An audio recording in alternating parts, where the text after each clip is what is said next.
Welcome. So this is the part 2 of the video which is discussing about Ti plasmid. So let's continue the discussion. Now this Ti plasmid of the agrobacterium shows the origin of replication here, as you can see, then the cluster of these Vir genes and Tdna. Now this Tdna is flanked by 25 base pairs imperfect direct repeats, that is left border sequence and right border sequence, and this left border sequence is abbreviated as LB and this right border sequence is abbreviated as RB. Okay, so this is the left border sequence and this is the right border sequence, and both of these are flanking your Tdna. Now the Vir genes which we just saw encode for proteins that are required for Tdna processing and transfer into the plant cell. Okay, because of these proteins encoded by the Vir genes, the Tdna integrates stably in the nuclear genome of the plant cell. Now this Tdna have the genes for auxin and cytokinin production as well as for the synthesis of opines, and the genes for these are transcribed and translated into proteins in the plant cell. Okay, so the transcription and translation of the genes of Tdna occurs in the plant cell.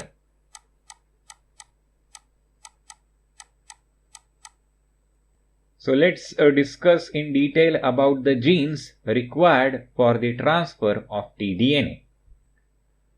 Now the transfer and integration of the Tdna into the genome of plant cell is carried out by the virulence genes, which is also abbreviated as Vir genes. Okay, so these Vir genes, these virulence genes on the Ti plasmid are responsible for the transfer and integration of the Tdna into the genome of the plant cell.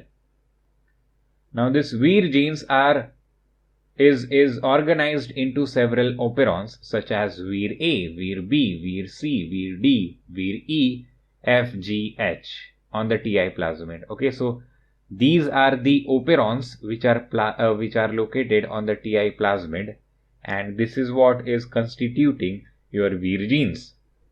Now the number of genes which is present in a particular operon is different. Okay, these different operons have different number of genes in them.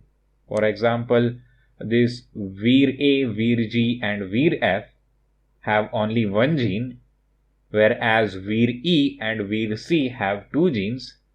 Vir D operon has 4 genes in it, and the Vir B operon has 11 genes.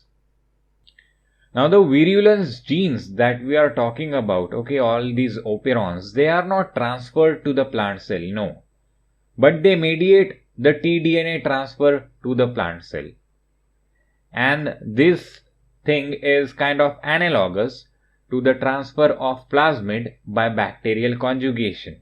Okay, so the role of bacterial conjugation, you can make an analogy with the virulence genes, and the plasmid is like the Tdna. Now only Vir A and Vir G genes are expressed constitutively, and the transcription of all other Vir operons is tightly regulated by two proteins, which is known as Vir A, encoded by Vir A operon, and Vir G, which is encoded by the Vir G operon. Okay, so these two proteins are regulating the transcription of all the other Vir operons. Now this Vir A protein is a kinase that spans the bacterial membrane, and this Vir A protein acts as a receptor for several phenolic molecules. Okay, in particular acetylserinone which is released by the wounded plant cell.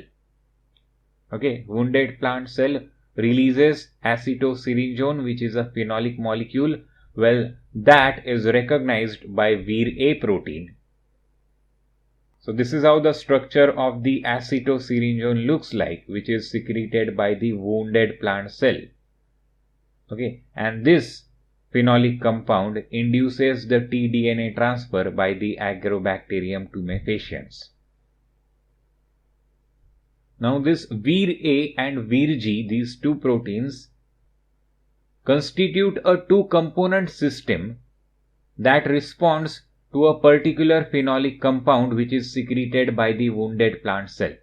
Okay, wounded plant cell secretes this phenolic compound, and these two protein responds to that. Okay, so that is how the Agrobacterium is recognizing the wounded part of the plant, okay, because of these two proteins. Now this binding of this acetosyringone, this phenolic compound, causes Vir-A to become autophosphorylated on histidine. Okay, Vir-A is autophosphorylated on histidine because of the binding of acetosyringone. Then the phosphate group is transferred to the aspartate residue in Vir-G. Okay, this Vir-G is the product of Vir-G gene.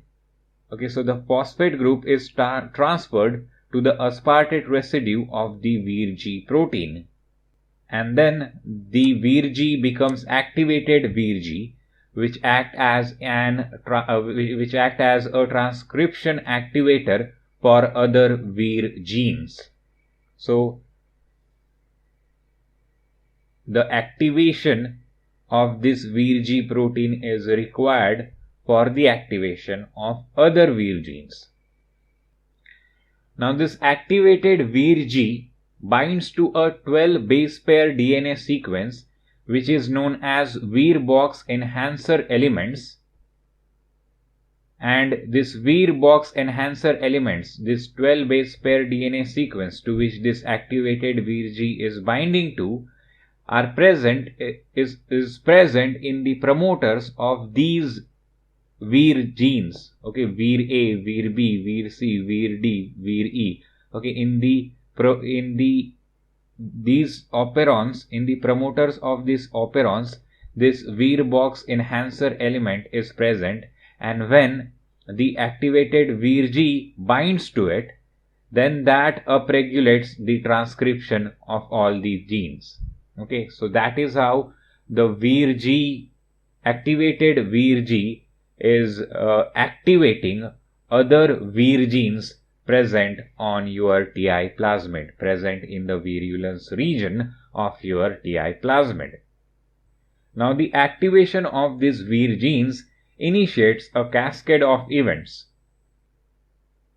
Okay, so following the expression of Vir genes, some Vir proteins which are produced, they generate a linear single-stranded tDNA.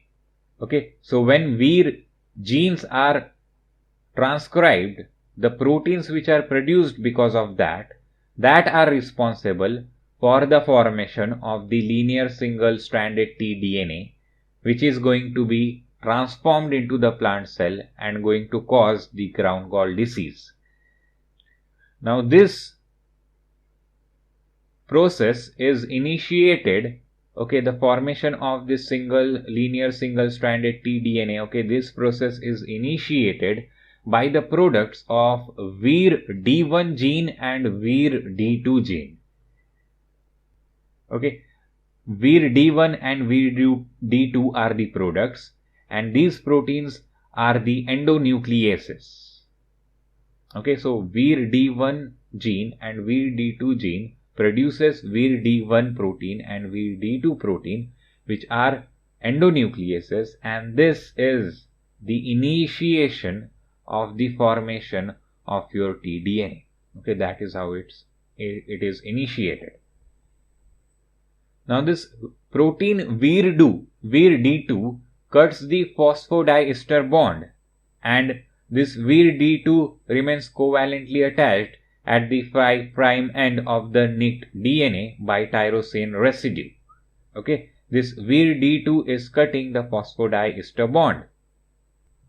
The nicked DNA which is produced then is displaced 5' to 3' from the plasmid, producing a single-stranded Tdna, which is known as a T strand.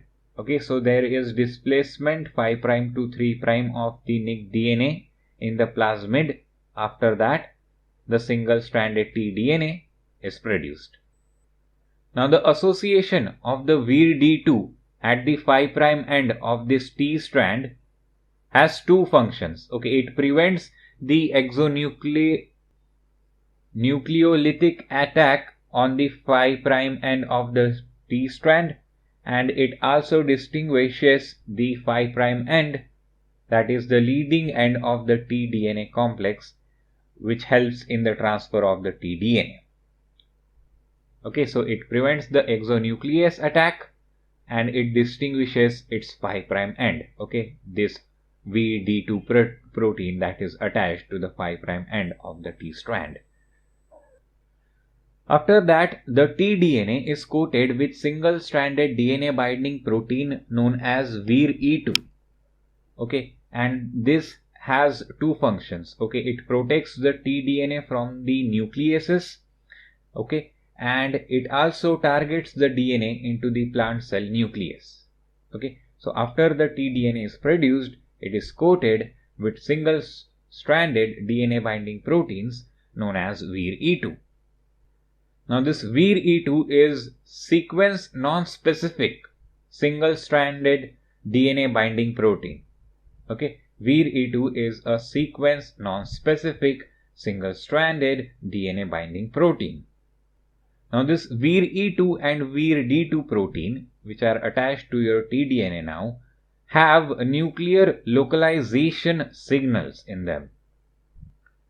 Okay, now this Tdna transfer is a polar process. And why do we call it a polar process? Well, it initiates at the right border and terminates at the left border, and that is the reason why this Tdna transfer is known as polar process.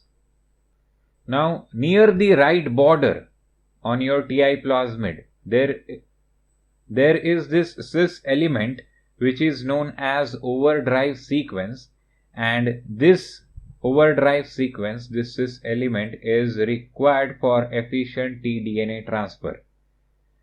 Okay, so the near the right border sequence of the Tdna region, there is this cis element which is known as overdrive sequence, and this thing is required for the efficient Tdna transfer.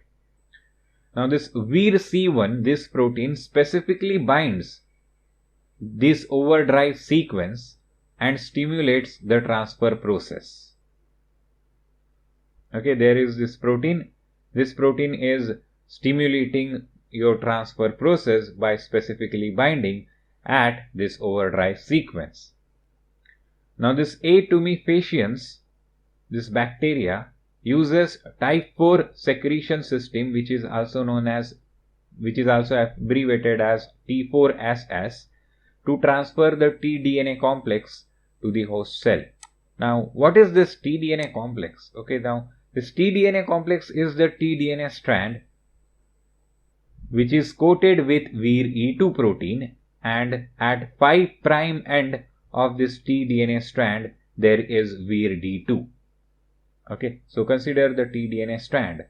At 5' end it is having Vir-D2 and it is coated with Vir-E2. Well, that thing we call it as Tdna complex, and that is transferred to the host cell from the bacterial cell by this type 4 secretion system which is there in the Agrobacterium tumefaciens. Now, this T4SS is also known as mating pair formation apparatus, MPF, is a cell envelope spanning complex which is made up of 11 to 13 core proteins, and this thing forms a pore or channel through which the DNA and protein or DNA or protein can be transferred from the donor cell to the host cell. Okay, this T4SS forms a pore or a channel between the bacteria and the plant cell, and through that hole the tDNA complex is transformed from donor cell to the host cell. Now this VIRB-D4 transporter, okay, this is the best studied T4SS member till now. Now this VIRB-D4-TSS, okay, this thing is made up of 11 proteins encoded by VIRB Operon, that is from VIRB1 to VIRB11, and also VIRD4. Okay, so VIRB1, then VIRB2 up to VIRB11, that and VIRD4, these things makes the VIRB-D4-TSS. Now in plant cell, this single-stranded tDNA is converted into double-stranded tDNA, and that is how it is integrated into the plant genome. Okay, so the single-stranded DNA that came from the bacteria is converted into double-stranded in the plant cell only, and then it is integrated into the plant genome. Now the integration of this tDNA in the plant genome, integration of this tDNA in the plant genome occurs at the random position by non-homologous recombination. And the integration of this tDNA into the plant genome depends upon the specific sequences that are located at the right border of the tDNA. Okay, so this right border sequence are very important for the integration of this tDNA into the plant genome. Now that is all for this video. There will be a part 3 also, and in that video we will be continuing the discussion about Ti plasmid.